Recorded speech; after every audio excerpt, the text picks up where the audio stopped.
il passaggio alla regia è una tappa obbligata per un attore o invece dipende? Insomma? No, no, dipende decisamente. Ci sono degli attori che sono completamente a proprio agio nel loro ruolo, ma io pure lo ero fino a 10 anni fa. Poi 10 anni fa circa mi è presa questa smania che poi è diventata proprio un'urgenza.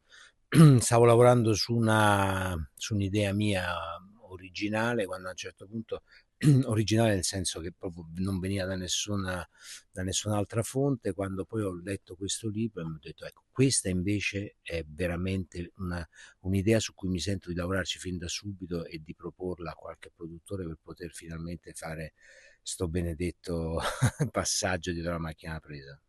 Importante perché appunto da una parte rischiava di andare nel cinema del dolore, dalla parte di Cristicchi per capirci, e dall'altra c'era un aspetto sociale che rischiava di essere sottovalutato, invece mi sembra che l'equilibrio ci sia.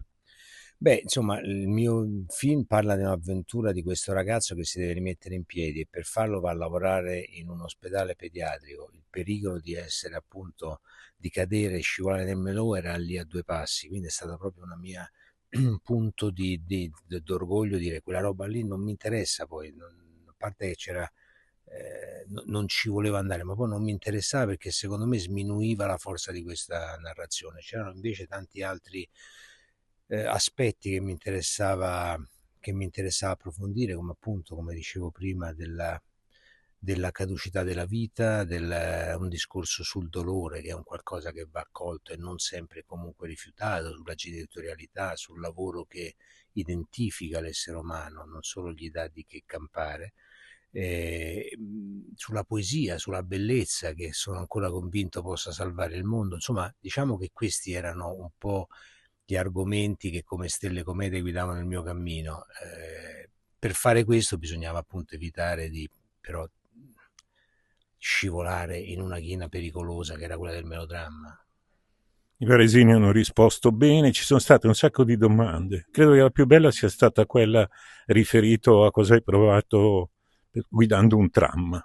Sì, no, anche perché è strano, ma ha colto proprio una delle mie passioni giovanili che grazie a questo film sono riuscito a soddisfare, che era proprio quella di guidare un tram, cosa che posso immaginare anche perché vietatissima, mentre magari ti fanno guidare un pullman o un autobus, il tram è come un treno, proprio non se ne parla. Invece, grazie a questo film sono riuscito anche a soddisfare questo mio desiderio, quindi evviva!